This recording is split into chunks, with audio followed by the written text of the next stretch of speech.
3 a.m., the wind is howling. The streetlights are flickering and you are asleep, wrapped in a blanket of complete and utter delusion. You think you are safe because you locked the front door. You think you are secure because you have a sticker on your window that says protected by security system. You are wrong in the mind of a desperate intruder. House is not a fortress. It is a cardboard box filled with loot, and the only thing standing between them and your television or your life, a half-inch of pine wood and a latch that wouldn't stop a determined toddler.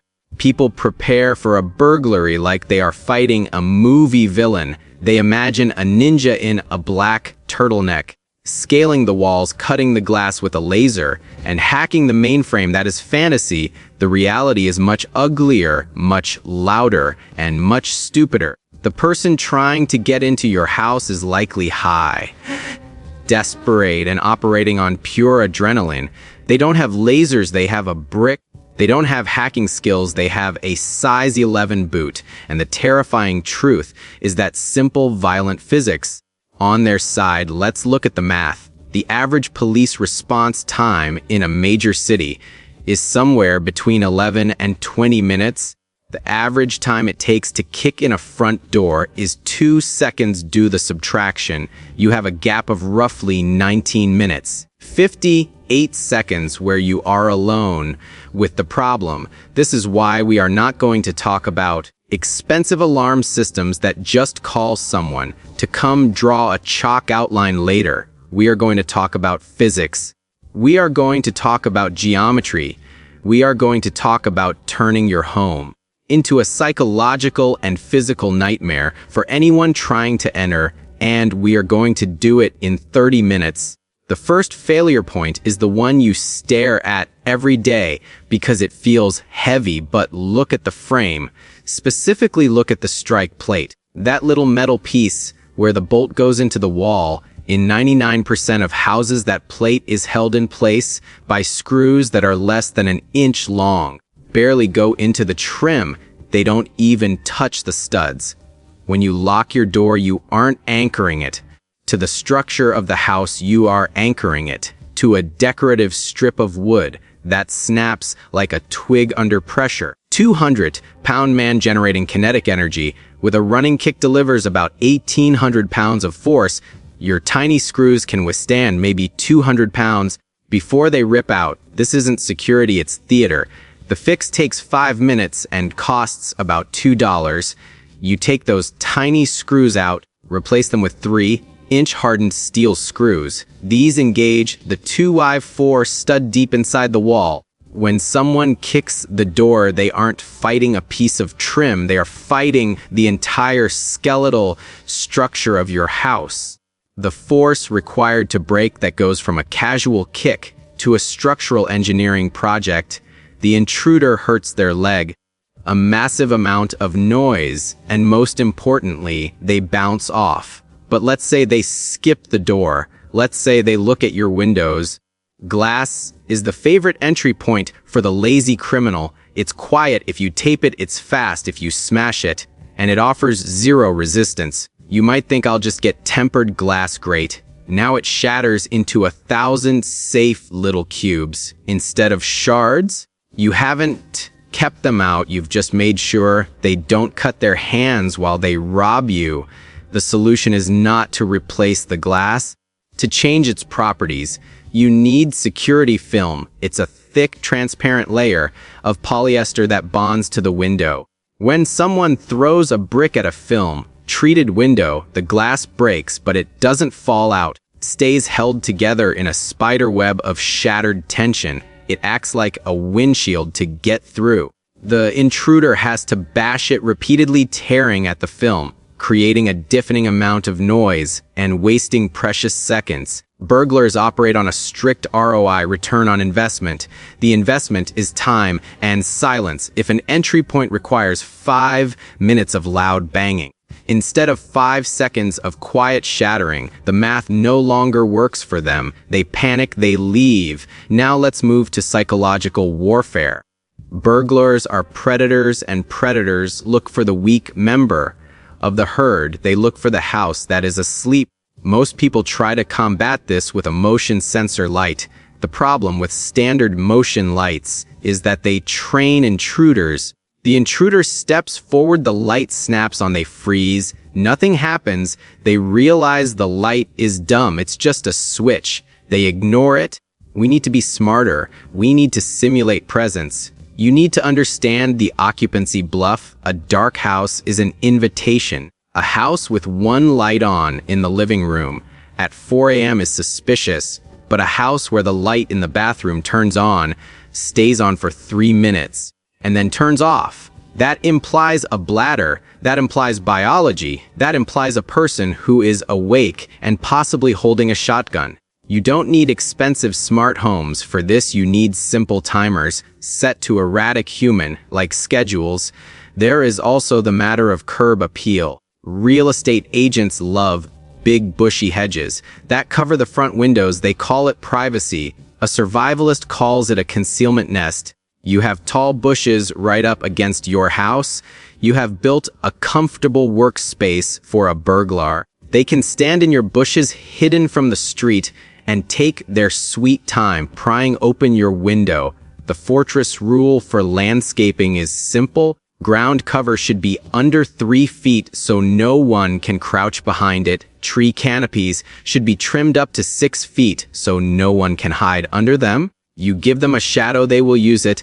If you strip away their cover, you increase their anxiety. Anxiety causes mistakes. Mistakes save your life. Let's go deeper. Let's talk about the garage. The emergency release cord on your garage door is a design flaw.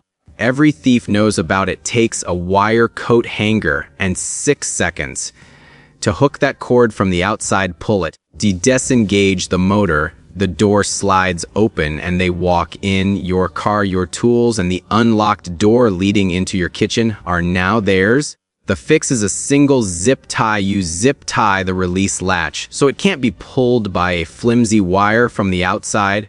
You can still cut it from the inside in an emergency, but the coat hanger trick is dead. Again, this costs pennies. It relies on physics, not hope. But what if they get in? What if, despite the 3-inch screws and the window film and the trimmed hedges, they are determined? What if they are psychotic? The timeline has shifted. You don't have minutes, you have seconds. You retreat to the bedroom, and here is where most people die. Go look at your bedroom door. It is likely a hollow core door.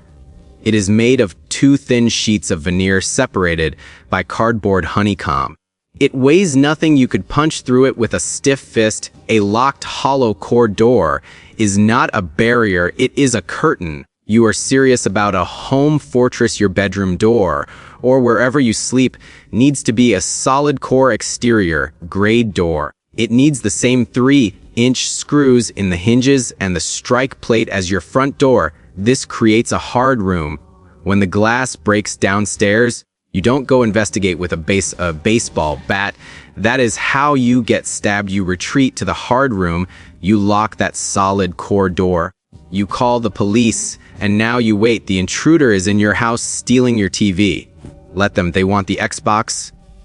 It's theirs. The goal of survival is not asset protection. It is biological continuity. You want to stay breathing. If they try to breach the hard room, now facing a reinforced exterior door inside a hallway, they have to kick it down. They have to make noise, have to work for it. And while they are doing that, you are on the phone and you are prepared to defend that single fatal funnel of the doorway. Let's discuss the beware of dog sign. It is a cliché, but does it work? Statistics show that intruders hate dogs because they are scared of being bitten. Most bad guys know they can distract a dog with food or violence. Because dogs are organic alarm systems that cannot be hacked, a big dog barking is a low-frequency sound, cuts through walls, it wakes neighbors, it announces that stealth is impossible. Even if you don't have a dog, a large worn-out dog bowl sitting visibly on the back porch works as a psychological deterrent. It creates a question mark in the intruder's mind. There a German shepherd in there. Is it awake? Uncertainty is your friend. You want them to look at your house, do the mental math.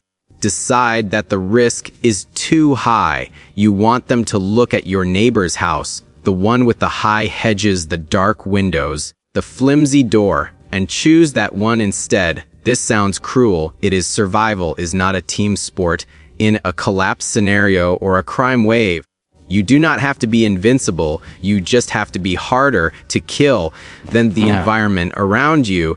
You have to be slightly more annoying, slightly more difficult, and slightly more dangerous than the next target. Finally, we need to address the sliding glass door. This is usually the weakest point in the entire home structure. It is essentially a giant window held shut by a latch that is smaller than a fingernail.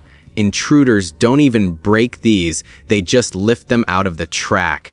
The fix is a cut-down broomstick or a solid metal bar. Dropped into the bottom track, it forces the geometry to remain static. The door cannot slide. To prevent lifting, you install a couple of screws in the upper track, leaving just enough clearance for the door to slide, but not enough for it to be lifted. Physics geometry trash-based fixes. Let's review the plan in 30 minutes. You have replaced the screws in your exterior doors. You have cut back the bushes that block your sightlines. You have dropped a stick in the slider track. You have tied the garage latch. You have set a timer on a lamp. You have decided which room is your hard room. You haven't bought a subscription. You haven't hired a guard. You have used the hardware store and your brain to alter the physical reality of your home. You have turned a soft target into a hard problem. Because when the grid goes down, or the police are overwhelmed, or the desperate man is standing on your porch with a brick, he isn't looking for a fight, he is looking for a victim. He is testing the handle, he is looking for the give. When he kicks your door, and it feels like he just kicked a concrete wall because your screws went into the stud, he receives a message. The message is not go away. The message is this will be painful. And that is the only language a predator understands. The lights are off, the wind is howling, but you are not delusional anymore. You are prepared. And the guy with the brick, he's walking to the next house. Don't be the next house.